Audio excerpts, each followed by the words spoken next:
continuamos sí, con este panel, Perspectiva Nano, hoja de ruta para unas nanotecnologías seguras y sustentables. Soy Tomás Carroza, uno de los coordinadores, compiladores del libro, junto a Mauricio y Gonzalo. Y un poco, bueno, este panel es un poco una continuación de lo previo, ¿sí?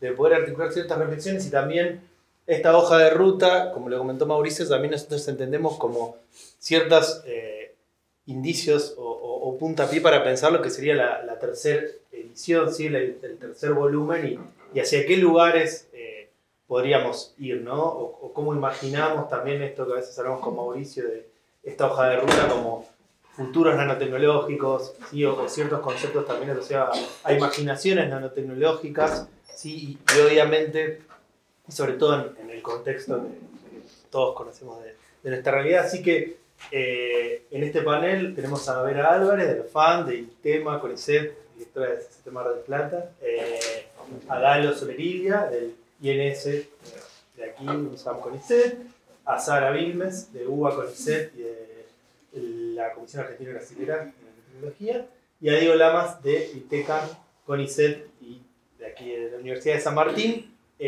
Por una cuestión de tiempo, sí, el orden va a haber un pequeño cambio, va a comenzar Galo, y la idea es más o menos unos 15 minutos por panelista y luego sí abrir a un espacio de intercambio con el público o entre ustedes, o si quieren seguir hablando con Andoni también. Sí, así que bueno, nada, cedo la palabra. Muchas gracias. Bueno, buenas tardes. Me siento muy raro acá, no hablar de algo técnico. Pero antes que nada quiero decir que me impactó mucho la presentación de Andoni, me pareció muy interesante. Y quiero retomar desde el punto de vista de una persona de perfil técnico como tengo yo, que soy químico, químico sintético. Digamos que nosotros vendríamos a ser, si la nanotecnología fuera como la batalla de los orcos contra la hermandad del anillo en el abismo de Helm, somos la primera línea que se pelea contra los orcos. Los orcos de la ignorancia vienen con nosotros y nosotros con un cuchillo desafilado, porque estamos en Argentina, tratamos de hacer lo que podemos.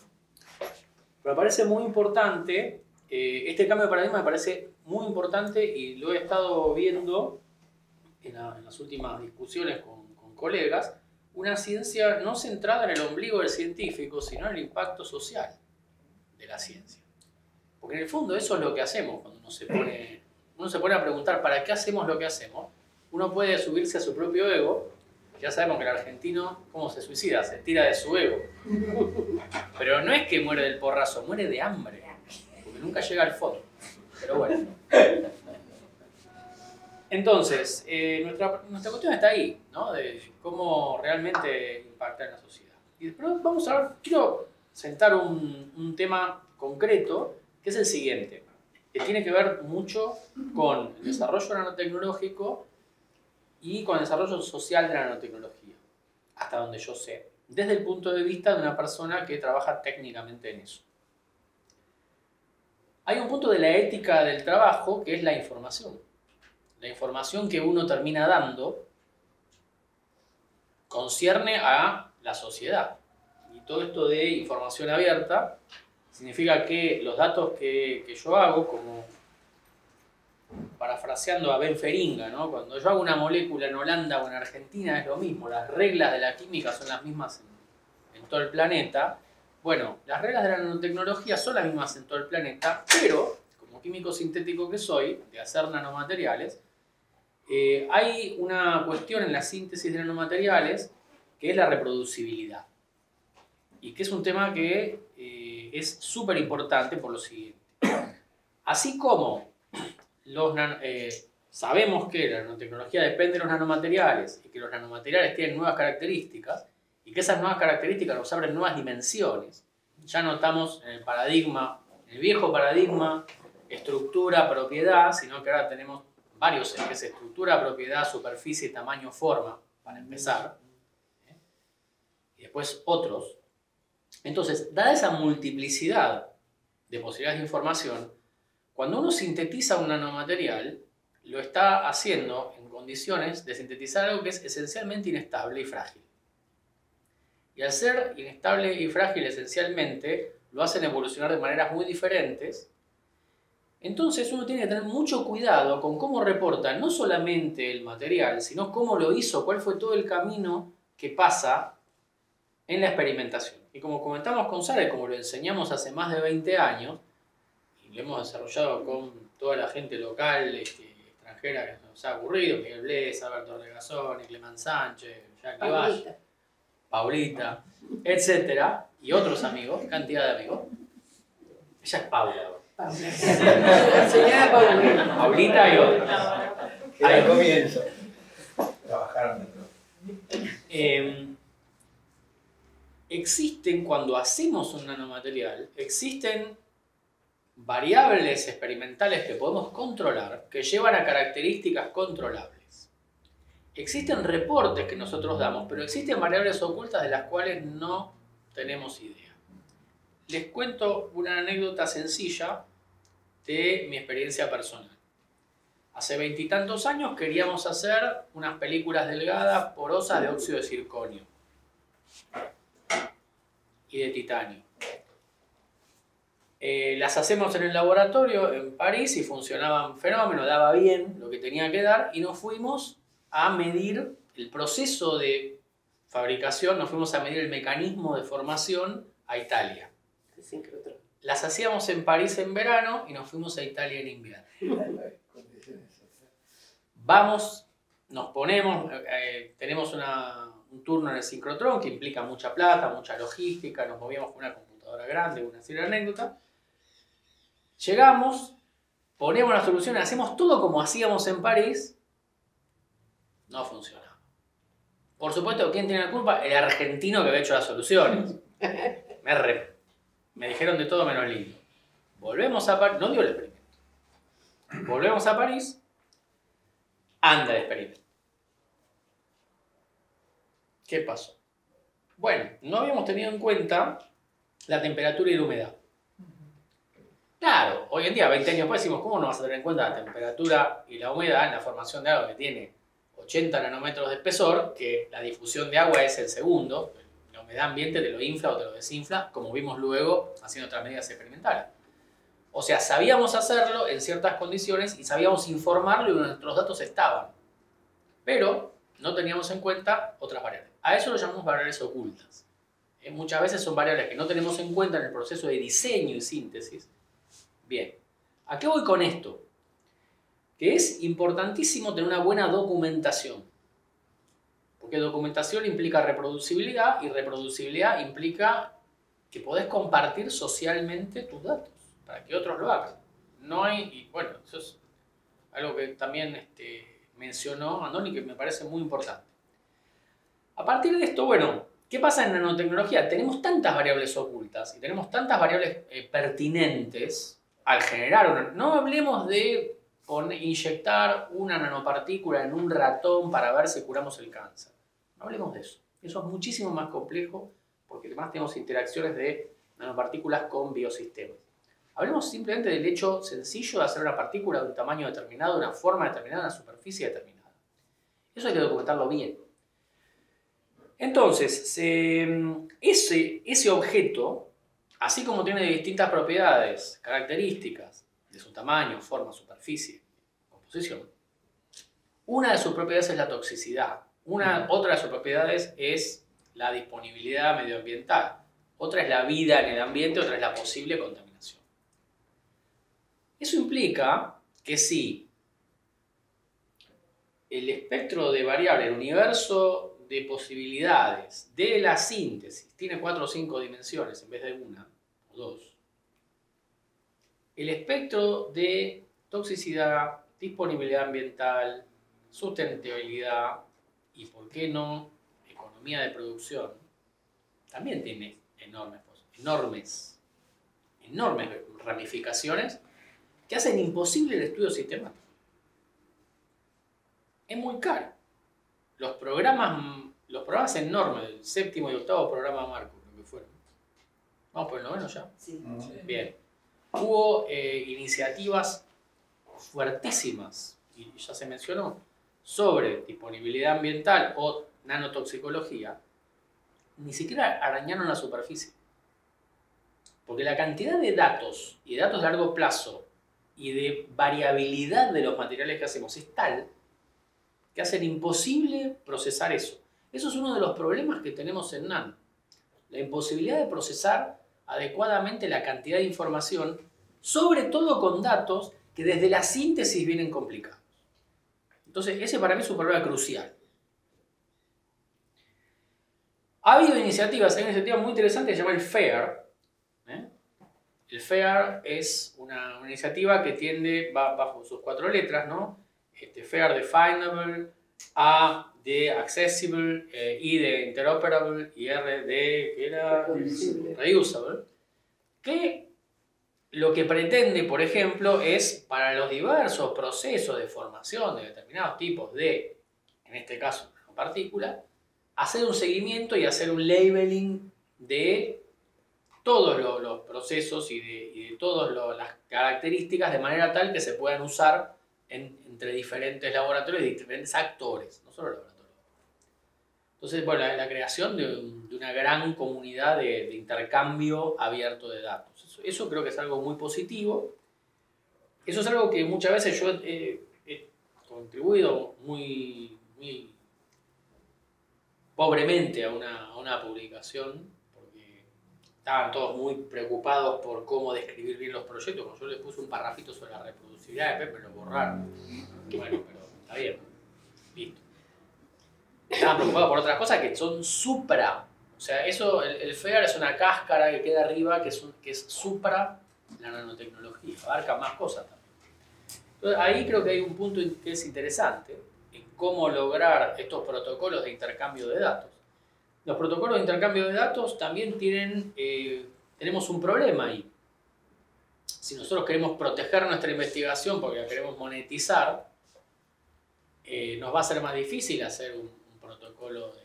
Quien haya leído una patente se da cuenta que no es un protocolo de datos abiertos.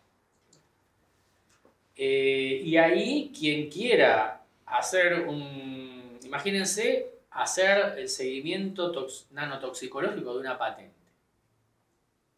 Paso a decir, se mezclan cantidades de tetracloroáurico con posibles reductores como ácido cítrico, ácido isonicotínico, fulano, mengano, sultano, en tales y tales concentraciones, por tiempos de tal y tal, en tales y tales temperaturas, obteniendo partículas de tales y tales tamaños, tales y tales anisotropías de forma y tales grupos superficiales.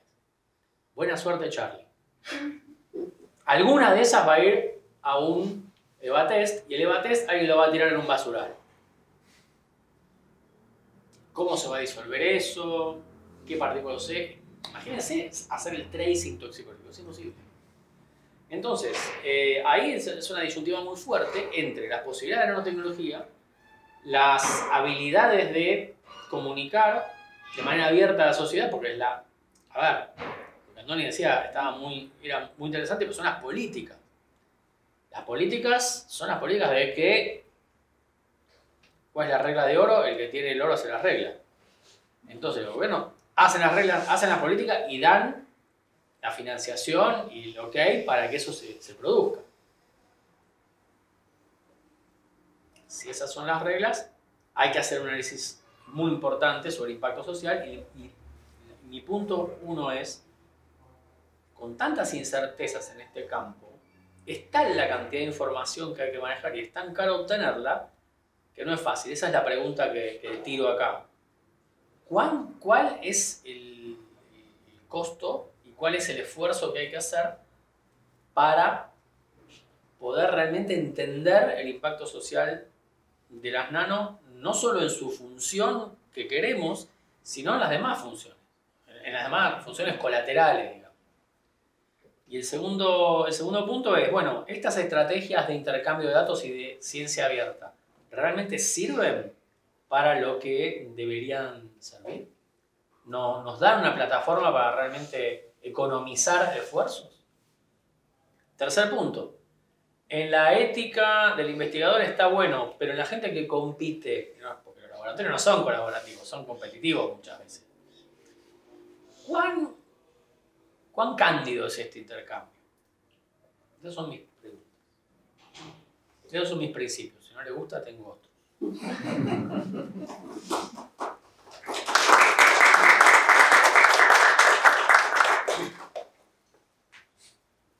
¿Listo? ¿Vamos en orden? No, vas vos. ¿Me toca a mí? Ah, bueno, ahora no sé de qué hablar. Bueno, no, la verdad es que surgen un montón de interrogantes. A mí me parece que hay muchos de los aspectos que se fueron planteando, que la nanotecnología los vive ahora, pero otras ciencias o otros tipos de desarrollo ya los han pasado, como los datos abiertos, ¿no? Y la co-construcción de conocimiento desde un montón de aspectos, hasta la parte más legal y de toxicología y un montón de cuestiones de regulatoria que hoy por hoy en la Argentina no existen para los sistemas que nosotros mismos trabajamos, ¿no? Y además nosotros competimos con esto del mito y la realidad de cuánto es que la nanotecnología en un momento vino a solucionar absolutamente todo y cuánto de eso después se transforma en realidad. Bueno, acá, a mí Mauricio me había tirado dos preguntas que no tenían nada que ver, pero nada que ver entre sí, pero sí con esta charla.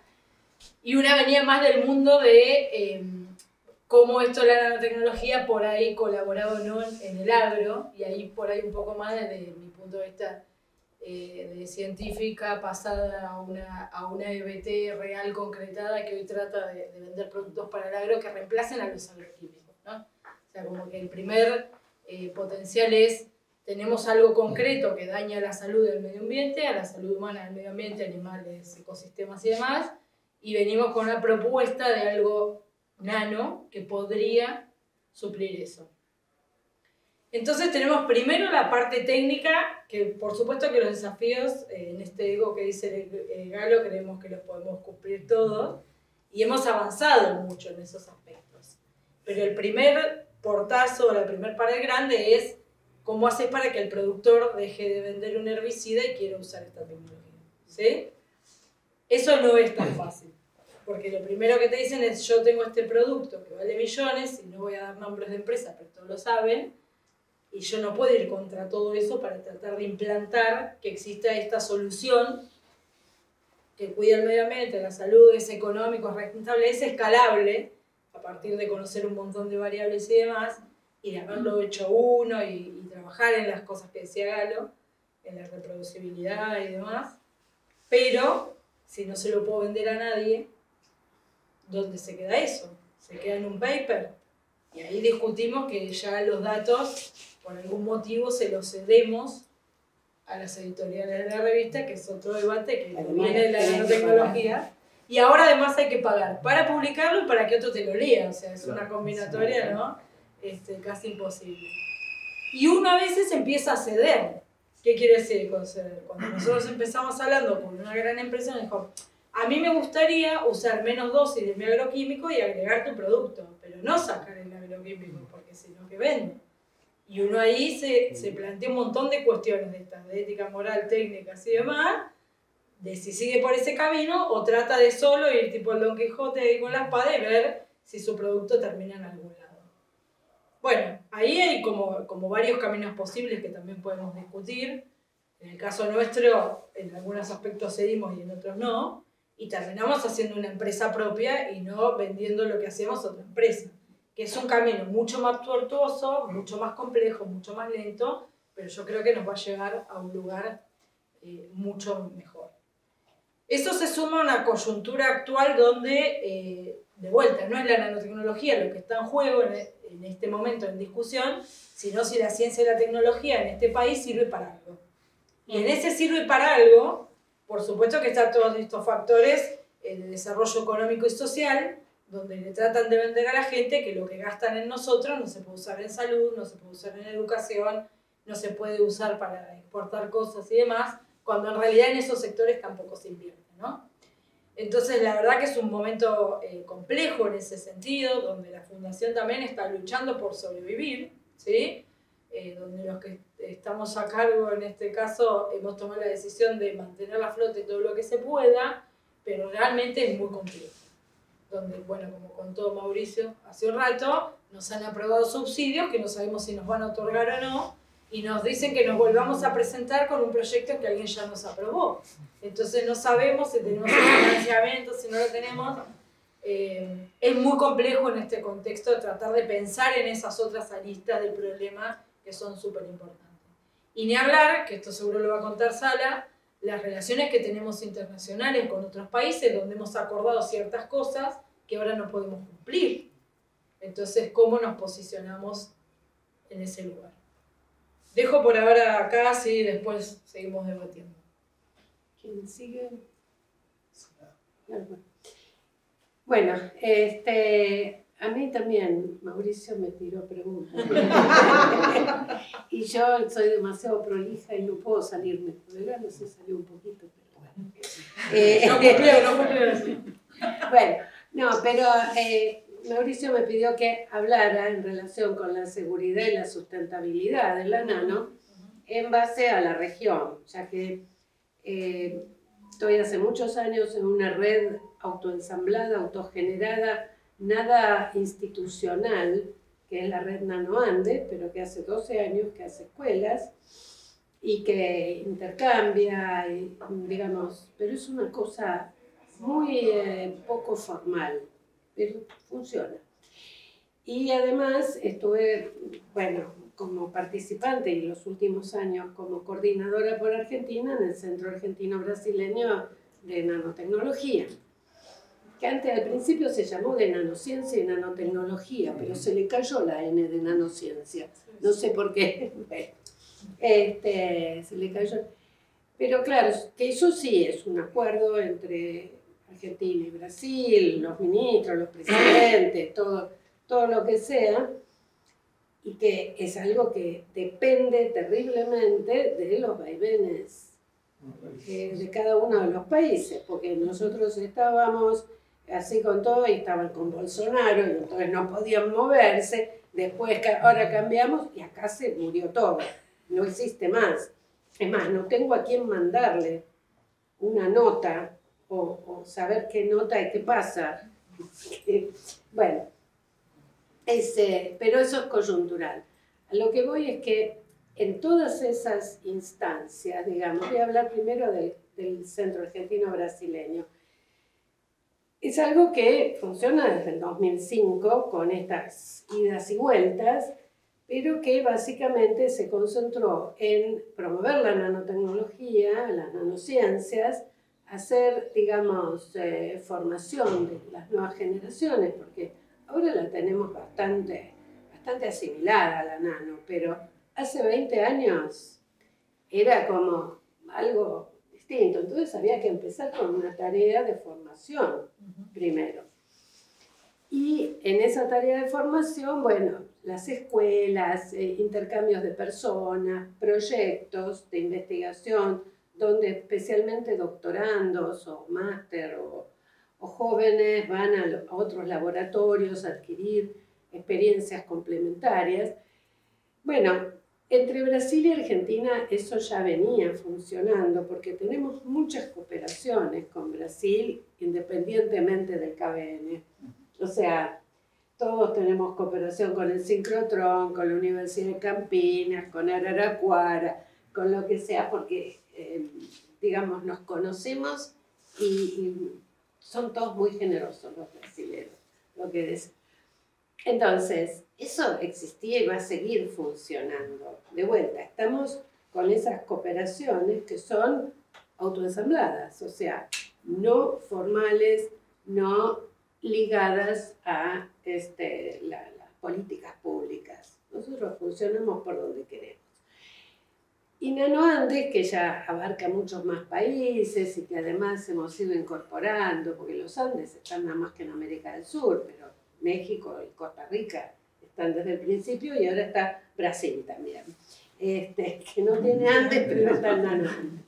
Pero de todas maneras es una red muy rica con la cual hemos avanzado muchísimo y es muy lindo ver cómo se ha desarrollado los chicos jóvenes que vienen, los chicos y las chicas jóvenes que vienen a las escuelas tienen cada vez una formación mejor y creo que eso coincide con una etapa de inversión en ciencia y técnica en América Latina que en los últimos 20 años ha ido creciendo en todos los países. De todas maneras, en lo que hace a la seguridad de lo nano, ahí tenemos distintos aspectos. Por un lado, no sabemos qué quiere decir seguridad.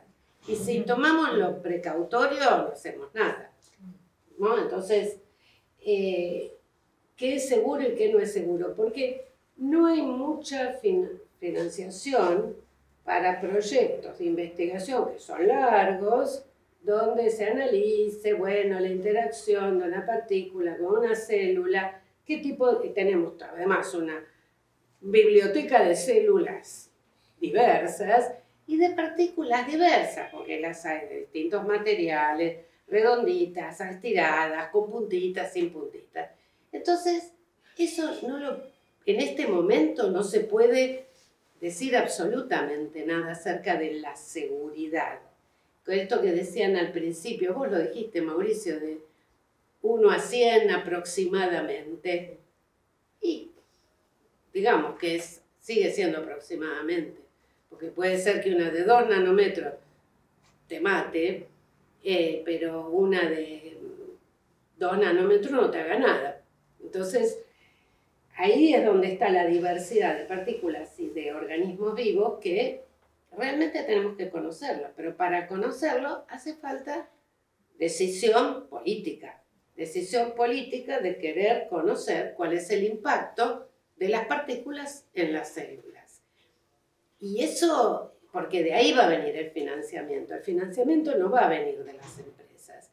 Es más, las grandes empresas, o sea, si yo me acuerdo cuando empecé a estudiar, o sea, hace muchos años, había grupos de investigación en la General Motors, en distintas empresas muy, muy grandes, inclusive en la General Electric, que dio a Langmuir como premio Nobel, por ejemplo. O sea que eran grandes focos de investigación que hacían investigación básica y había un conjunto de personas ahí que miraban antes de publicar a ver si servía o no servía. Y bueno, eso desapareció prácticamente, porque inclusive la BASF, que para Alemania, digamos, en química es súper importante, ya no hace más investigación básica. ¿Cómo trabajan ahora? Tercerizan la investigación básica poniendo, digamos, plata en las universidades, en los institutos, que esto que lo otro, por eso lo llamamos tercerizar. Entonces, mira, ¿por qué no me investigás tal cosa? Te pago media tesis, que esto que lo otro. Ahora, después eso termina siendo fijar una política, porque cuando se van a hacer los programas de investigación, y bueno, que tenga transferencia a la industria. Uy, mira, transfieren a la industria tal cosa porque tienen proyectos cofinanciados. Entonces, finalmente termina siendo algo muy, muy vidrioso, o muy turbio, que, bueno, yo lo dije, disculpen mi honestidad, donde realmente esos no se van a poner a investigar qué hace daño y qué no hace daño, ¿no es cierto? Y entonces, y eso se arrastra hacia el sistema público, porque es parcialmente financiado, el público-privado, qué sé yo, pero finalmente sirve para fijar políticas. Yo creo que en ese sentido, la medida en que no haya una nueva educación de la sociedad, no se va a cambiar. ¿Y qué significa una nueva educación?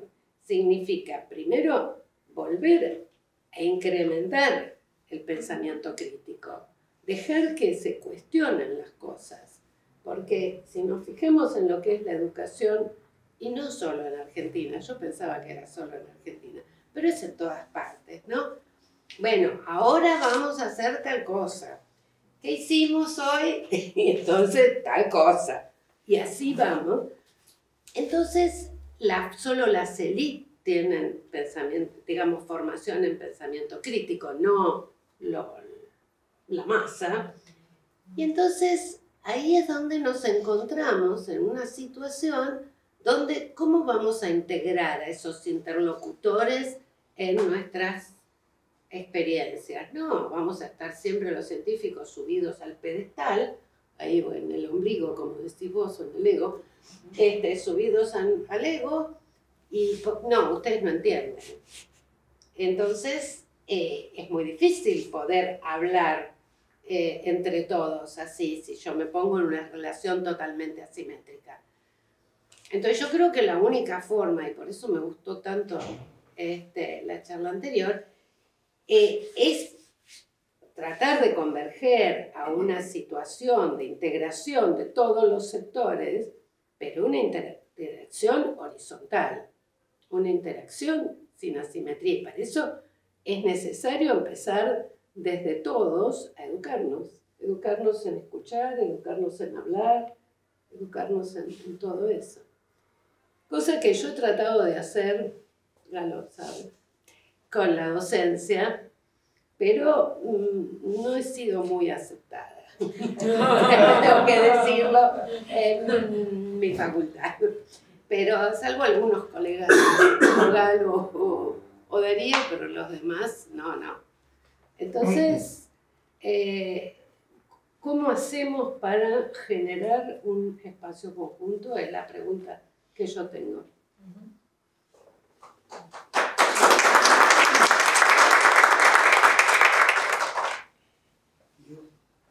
No sé si podemos ponerlo. Sí. ¿Querés que te deje el lugar? Te dejo ahí. Yo me siento acá.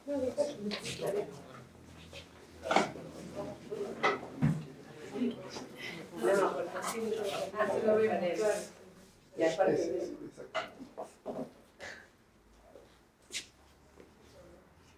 me encanta esa foto. ¿Qué es? Bueno, buenas tardes. Disculpen que me haga algo que a lo mejor no tendría que hacer, pero que es de presentar un poco nuestro instituto, que es un instituto nuevo, que tiene 3 años, nuevo entre comillas, tiene 3 años nada más. Y bueno, como calculo que no lo conocen, quería conversar un poquito. ¿De la flecha o si Dale. pasar o paso yo? No, yo lo paso. Bueno, gracias. O sea, empezamos a discutir dentro de la Escuela de Ciencias y Tecnología de la UNSAM, hacer institutos del CONICET y bueno, juntarnos por distintos objetivos. Una cosa que unía a los grupos que se sumaron acá es básicamente la ciencia aplicada y la motivación de tratar de llegar a toda la sociedad, ¿no? O sea, todo lo que estuvimos hablando hace un rato, la verdad que nos motiva mucho en el caso de nuestro instituto. El nombre igual surgió de discusiones políticas y la parte de tecnologías emergentes en realidad es más un deseo que lo que realmente podemos llegar. O sea, tienden a ser, o sea, ciencia aplicada tratando de llegar a entender tecnologías emergentes, a proponer nuevas soluciones, pero no sé si realmente hacemos tecnologías emergentes, por lo menos en la mayoría de los grupos. Pero bueno, fueron discusiones, ya la verdad que nunca le hubiera puesto esa sigla, no me gusta para nada, pero sí todos nos sentimos muy identificados con la ciencia aplicada y con la necesidad de hacer cosas que sirvan a la sociedad y nos sentimos interpelados por la sociedad. O sea, no puede ser para la mayoría de nosotros que no nos importe el problema del hambre, el problema del cambio climático o muchos de los problemas graves que estamos pasando a nivel mundial, o sea, a nivel global y en nuestro país especialmente. Nosotros empezamos a discutir todo esto en el 2018 y en ese momento tal vez, o sea, siempre estamos en crisis acá, ¿no?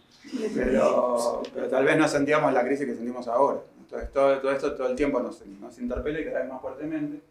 Entonces bueno, nos juntamos varios laboratorios, centros de la Escuela de Ciencia y Tecnología y en ese momento pretendíamos crear un centro de energía que finalmente no lo pudimos formar, pero tenemos un colega que es experto en todo lo que tiene que ver con energía en general, energías limpias, que es Salvador Gil, que no sé cuánto va a seguir, pero es justo el director de la carrera de Ingeniería de Energía de la Escuela de Ciencia y Tecnología. Y bueno, estos son los laboratorios, los epicentros que sobrevivieron hasta ahora y que espero que continúen, que están trabajando fuertemente. En particular, el último, en realidad es una cátedra de la Escuela de Ciencia y Tecnología Ciencia, Tecnología y Sociedad, que tiene que ver bastante con lo que estábamos hablando, y que no sé si va a seguir, porque en este momento no tenemos el apoyo de las autoridades para que puedan seguir la gente que está ahí, especialmente la directora, que es una persona ya que se está jubilando. Y bueno, yo estoy preocupado justo por este caso, que bueno, que Mauricio justo me preguntaba y me decía que le había llamado la atención que tuviéramos ese área en el instituto, no sé si va a seguir. Y bueno, voy a hacer todo lo posible porque siga, y tal vez vaya uno por uno de ustedes a pedirle ayuda para que siga. Voy a pasar seguramente por toda la universidad buscando ver cómo hacer para que siga. Pero bueno, dejando de lado esta situación delicada que tenemos, es interés de muchos de los grupos, es trabajar en relación con el área de Ciencia, Tecnología y Sociedad y discutir con la sociedad en general y en particular en corta escala con el Partido de San Martín, que ya tiene un montón de problemas. Después en lo posible con la provincia de Buenos Aires, con todo el país, y si pudiéramos hacer una contribución a nivel global, por supuesto que estamos interesados en hacerlo. Dentro de estos grupos, no voy a tener tiempo de presentarles todas las cuestiones. El que yo dirijo es el Laboratorio de Criptografía Aplicada, donde hay muchas cosas que tienen que ver con nanotecnología. Voy a comentar algunas cosas de esas, pero voy a mostrar un par de ejemplos de cosas que hicieron otros de los laboratorios para que vean una idea del tipo de cosas que se pueden hacer. Igualmente nos juntamos, estamos tratando, a pesar de que yo les decía, se discutió en el 2018, la universidad lo aprobó en el 2019, el CONICET lo aprobó en realidad a fin del 2019 y lo firmó en enero del 2020 y justo vino la pandemia. Pero no había director, hasta que se hizo el concurso de director, que me terminé presentando solamente yo porque todo el instituto me pidió que me presente. Recién empezamos a funcionar realmente en mayo del 2021, así que por eso tenemos 3 años nada más. Bueno, les comentaba eso. Lo que estamos tratando todavía es, como estamos en los inicios, es de que se relacionen los grupos, ¿no? Que salgan proyectos bien transversales, bien multidisciplinarios, donde se potencien todas las capacidades que tienen todos estos grupos. Planteamos algunas áreas temáticas, más que esos grupos separados que les decía, pero igualmente por ahora sigue cada uno trabajando en lo suyo. Y a cada uno le cuesta mucho decir no va a existir más, por ejemplo, el laboratorio de criptografía aplicada, porque nos vamos a juntar con con el otro y vamos a armar toda el área. Yo estoy dispuesto a ceder eso si pudiéramos conseguirlo, pero nadie quiere, así que está costando. Pero bueno, estamos armando los primeros proyectos transversales, que ahora les voy a comentar algunos.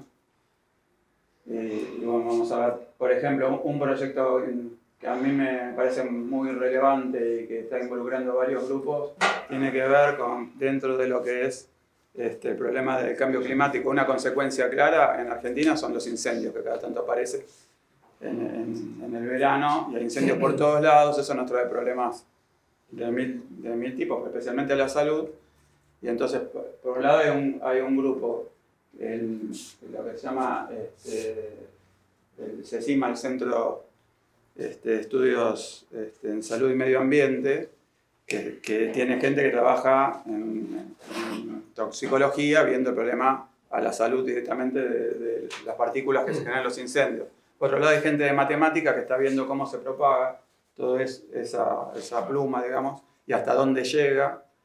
Y desde el punto de vista nosotros de ciencia de materiales, tratando de ver qué características tienen las partículas de acuerdo a cuál fue el incendio que se provocó, pero también puede ser a lo mejor de origen volcánico o otro tipo de cosas, otras partículas, y también puede ser del medio ambiente.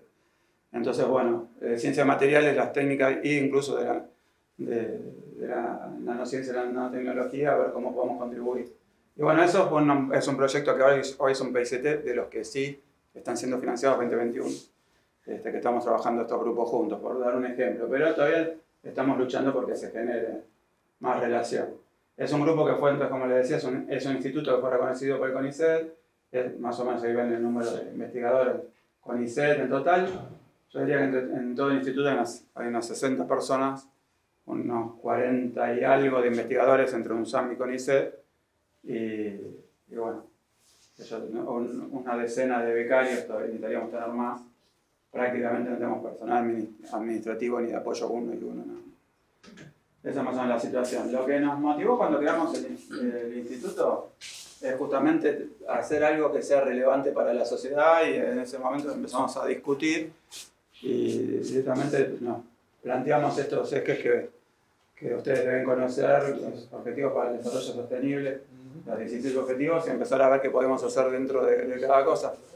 O sea, ignorar el problema de la pobreza, del hambre, de todos los problemas que trae el cambio climático, y montones de cuestiones que estamos pasando realmente no tenía sentido, y bueno, y con esto solo nos alcanzaba para discutir montones de cosas y ver si relacionando los distintos laboratorios podríamos dar alguna respuesta o empezar a dar alguna respuesta dentro de todos estos problemas. Como les digo, enseguida empezó la pandemia y empezamos a tener otro tipo de problemas. Y bueno, por ejemplo, uno de los temas era dar conectividad a la gente, entonces empezamos también a discutir ese tipo de proyectos.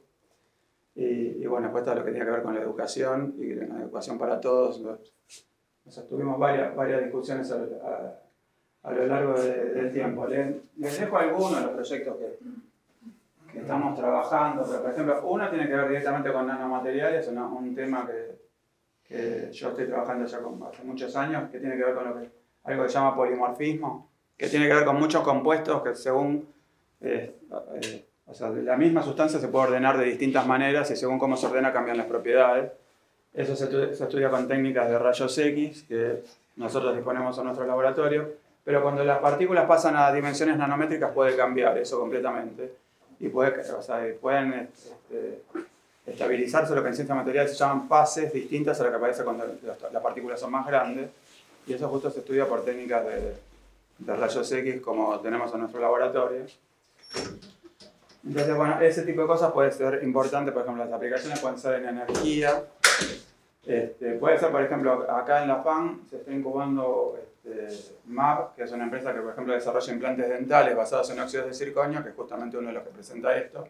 Y hay que tratar de lograr que se retenga determinado tipo de orden, que es el que hace que el material tenga buena, se llama tenacidad a la fractura, que quiere decir, si uno lo quiere usar de implante dental, lo que uno quiere es, no es que no se produzca ninguna grieta, es que si se empieza a producir una grieta, que no se propague y se rompa todo. Tenacidad a la fractura es, le hago una grietita, pero bueno, no se tiene que propagar enseguida. Bueno, hay determinados materiales cerámicos, en realidad son prácticamente nanoestructurados, no sé si entran en la definición exacta, pero bueno, son de grano submicrométrico seguro para que se logre retener un determinado tipo de orden con esas propiedades.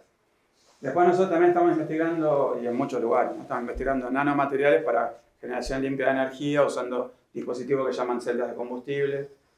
Y bueno, en nuestro caso, uno puede aplicar esos dispositivos, por ejemplo, para generar energía con hidrógeno, y si usa nanomateriales puede lograr mejores eficiencias de los dispositivos. Pero en el caso nuestro estamos desarrollando unos dispositivos cerámicos que pueden usar con hidrógeno, pero también con gas natural, con biogás, y de forma más eficiente, pues son dispositivos electroquímicos que quemar directamente los hidrocarburos, ¿no? Entonces, dentro del problema del cambio climático, energías limpias, o por lo menos energías más eficientes, es uno de los temas. Ahí está bueno lo que les comentaba del impacto de los incendios, el tercero. Después hay un proyecto que armamos dentro del CONICET, un proyecto para todo nuestro instituto, que abarca distintos tipos de problemas relacionados con la salud, que se llama Soluciones Innovadoras, Afecciones Respiratorias, Sistémicas y de la Piel, donde bueno, ahí se está desarrollando, hay distintas áreas, ¿no? Pero una es un dispositivo para problemas respiratorios, principalmente el centro del problema, del proyecto. Hay bueno, proyectos relacionados con problemas de alergias, y bueno, a mí un proyecto que me gusta mucho de una investigadora que se incorporó hace poco, Lidia Herrera, y un grupo de investigación en el área de alimentos, por ejemplo, trabajan en eso que les comentaba de polimorfismo, pero para alimentos y por ejemplo para el chocolate. Por ejemplo, la manteca de cacao, según cómo se ordena, puede salir el chocolate agradable cuando se lleva a la boca o aparecer esas manchitas blancas, que no es que le aparecen hongos, pero si uno se lo lleva a la boca se va a lastimar porque no tiene el orden la manteca de cacao que tiene que tener. Pero cuando vean que se les formaron manchitas blancas en el chocolate, no digan esta cosa se llenó de hongos, sino tengo un problema de polimorfismo en manteca de cacao. Como eso hay montones de cosas que estamos haciendo, pero por ejemplo, para dar una idea de un par de cosas, que de las dos noticias de arriba son de las noticias más lindas que hubo del instituto. Uno es el laboratorio de neuroingeniería. Gianfranco hizo una pulsera que sirve para detección temprana de Parkinson. Entonces, por el tipo de movimientos, o sea, sirve para ese tipo detectar ese tipo de patologías. Y en el caso de lo que ven al lado, este chico que ven acá era un bebé cuando nació con un problema en la tráquea y en un bronquio, y se le hizo un exoesqueleto en el laboratorio, en el Lab 3 Bio, llaman el laboratorio de biomateriales, que Beatriz Arauz y Elida Hermida son las que le daban ese trabajo, con impresión 3D, y lograron desarrollar un exoesqueleto que se iba, o sea, con el tiempo se iba desapareciendo, y que bueno, que logró solucionar ese problema. Después el chico, cuando fue creciendo, todo se fue acomodando, pero bueno, le salvaron la vida con eso. O sea, no hay muchos ejemplos de cosas más potentes que salvarle la vida a un bebé. Pero bueno, muchas de las cuestiones de salud a mí me impactan mucho. Yo soy físico, no sé si tengo capacidad de hacer eso, pero bueno, por ejemplo, Elida Hermida también es física y sí pudo hacer esas cosas. Abajo está una cosa que les quería comentar, o sea, lo que tiene que ver con caracterización de nanomateriales. Es un equipo la técnica se llama dispersión de rayos X a bajo ángulo. Simplemente uno lo que hace es analizar, incidiendo con rayos X sobre un material, cómo se dispersan los rayos X, y con eso uno puede sacar información de formas y tamaños de las partículas en el material. En realidad lo que ve es las inhomogeneidades en la escala de los nanómetros, hasta cientos de nanómetros que hay en el material. Entonces, por ejemplo, con esta técnica fue que se entendió cómo endurecer el aluminio para la industria aeronáutica, ¿no? O sea, algo liviano, pero que no sea blando como el aluminio puro, sino que se endurezca, se le agregan pequeñas concentraciones de algún otro elemento, pero cómo es que eso se endurece no se entendía, y antes que existían los microscopios electrónicos de transmisión como hay ahora, con esa técnica se entendió que había unos precipitados nanométricos que eran lo que estaban dando esa dureza. Eso es un artículo de Nature de hace 80 y pico de años, 85 años más o menos. Pero bueno, esto sirve para estudiar desde nanopartículas en solución, puede ser proteínas en solución, como les digo, precipitados en una matriz metálica o en vidrios o en lo que sea, básicamente lo que se les ocurre.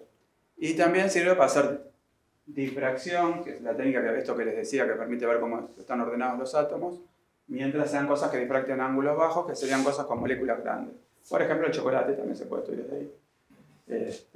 Y también sirve para estudiar películas delgadas, por ejemplo, con otra técnica que se llama reflectometría de rayos X. Por ejemplo, para microelectrónica uno puede ver espesores de películas delgadas, o si son multicapas también puede estudiarlas. Entonces, tiene muchísimas aplicaciones ese equipo. Acá no sé si se alcanza a ver bien, pero bueno, el equipo, como la idea es medir ángulos bajos, es muy largo, y se pone el detector de rayos X lo más lejos posible para medir ángulos bien bajos. Y cuanto más bajo es el ángulo, en realidad tamaños más grandes uno puede alcanzar. Ángulos para medir nanocosas no es tan difícil, o sea, uno puede ponerle el detector mucho más cerca. Pero si uno quiere ir, por ejemplo, a 200, 300 nanómetros, ya se empieza a complicar, entonces hay que poner el detector lo más lejos posible. Así que bueno, ahora tiene 10 metros de largo. Cuando lo compramos no teníamos dónde poner ese equipo. Entonces cuando lo recibimos lo damos con la mitad, eran 5 metros en total. Y ahora está en lo que se llama la torre de desarrollo académico, en el subsuelo, y hay un laboratorio bien grande que compartimos con el Instituto de Galo, donde ahí hay varios equipos de rayos X, en particular este súper largo. Con estas cosas, acá hay esta foto, con esta técnica que se llama dispersión de rayos X a bajo ángulo, entonces se puede estudiar montones de nanoestructuras en general. Para nanotecnología es fundamental, y no hay tantos equipos todavía de estos, ni en el país ni en la región, y no hay tanta gente que sepa de estas técnicas. Así que bueno, yo se los quería comentar para que sepan la capacidad que hay acá en la Universidad de San Martín, y por un lado. Y por otro lado, para que sepan que estamos abiertos a cualquier material o cualquier cosa que se les ocurra para hacer con este equipo o con otras cosas del instituto, obviamente también, ¿no? O sea, acá hay más o menos un resumencito de las cosas que uno podría hacer, pero básicamente abarca, o sea, materiales porosos, me olvidé decir, también, ¿no? Si son poros, o sea, que son mesoporos, ¿no? Están en el rango de hasta 100 nanómetros, 200 nanómetros también se puede ver, y uno se puede dar cuenta si después están ordenados o si están desordenados. Y lo interesante de esta técnica es que uno saca la distribución de tamaños de las cosas que uno tiene, o sea, no saca un tamaño medio. saca la distribución de tamaños, ¿se entiende cuando digo distribución? O sea, una especie de histograma, todas las partículas más o menos que tengo en el material en promedio, en qué rango de tamaños están. Puedo sacar un tamaño medio, pero puedo sacar toda la distribución. Que no hay tantas técnicas para hacer eso. Y por ejemplo, si uno dice, bueno, pero yo quiero hacer microscopía electrónica y ver partícula por partícula, bueno, se va a llevar toda la vida para ver la cantidad de partículas que uno ve con esto en 5 minutos. Todavía unos 10 minutos lo que puede tardar una medición. Uno está sacando un promedio de una región mucho más grande que lo que va a estudiar con un microscopio electrónico de transmisión. Entonces, esta técnica es muy, muy, muy potente justamente porque puede sacar la distribución de tamaño, no solo el tamaño medio. Lo otro que les quería comentar en cuanto a la región, y ya que hablamos de Brasil, la cooperación internacional, la otra cosa muy fuerte que hay para el futuro de toda la región desde el punto de vista técnico es el sincrotrón de Brasil, el nuevo sincrotrón, la nueva fuente de luz sincrotrón de Brasil. Que no sé si ustedes saben qué es este aparato, pero básicamente en esta cosa redonda que está acá, lo que hay es electrones que están, no diría girando, porque en realidad tienen tramos rectos y tramos curvos. Es un polígono, pero tiene tramos curvos donde se están moviendo electrones, perdón que diga esto, pero están en ultra alto vacío, prácticamente a la velocidad de la luz. Entonces, bueno, suena a ciencia ficción, pero es lo que está pasando. Y ahí se genera, cada vez que se tuerce la trayectoria de los electrones, se genera radiación, lo que llaman la luz sincrotrón, la radiación de sincrotrón, que en realidad tiene todo tipo de longitudes de onda, todo tipo de energía, en particular rayos X, que es lo que nosotros usamos, pero también puede hacer técnicas con luz visible, puede hacer otro tipo de técnica porque cubre un espectro súper amplio. Y dentro de eso se pueden hacer montones de estudios. El haz es muy, muy, muy, muy colimado, muy finito para que me entiendan mejor. Y ya está en el orden de decenas de nanómetros, entonces para nanotecnología es súper interesante y básicamente uno podría ir casi partícula por partícula viendo lo que le pasa. De nuevo, le lleva toda la vida esa partícula por partícula. Pero bueno, ahí uno puede estudiar regiones muy localizadas de las muestras, para dispositivos donde eso es importante, esta es el lugar para recurrir. No sé si ustedes vieron este tipo de facilidades, pero esto es un laboratorio gigante que sale mucho, o sea, cientos de millones de dólares construirlo, y entonces son facilidades internacionales donde va gente de todo el mundo, presenta proyectos y el proyecto se aprueba, uno puede ir a hacer experimentos ahí de muchísimas técnicas. Porque como les digo, esto va desde técnicas de rayos X hasta técnicas de luz visible, infrarrojo, puede hacer técnicas de imágenes, puede hacer tipo tomografías o otras cosas más raras, donde uno ve imágenes de lo que está pasando en el material. Y como el haz es muy colimado, uno incluso puede tener una pila que está funcionando y de alguna forma entrar ahí y ver qué le pasa al material en operación. O en el caso nuestro, que son una especie de pilas que trabajan con gases, con los gases en temperatura, y mientras le estamos sacando energía, ¿qué le pasa al material? Entonces son cosas que uno en otro momento era imposible estudiar. Entonces, hacer estudios in situ e incluso en operación son cosas modernas que tenemos ahora en la región. En realidad hay sincrotrón en la región, hay desde el año 97 operando. Gracias a un gran colega, Aldo Krajewicz, que fue el que tuvo la idea. Pero bueno, era un sincrotrón chiquito el que estaba. Desde hace poquitos años está este super sincrotrón, que yo diría que es el mejor del mundo, o el segundo mejor del mundo, tal vez después del europeo.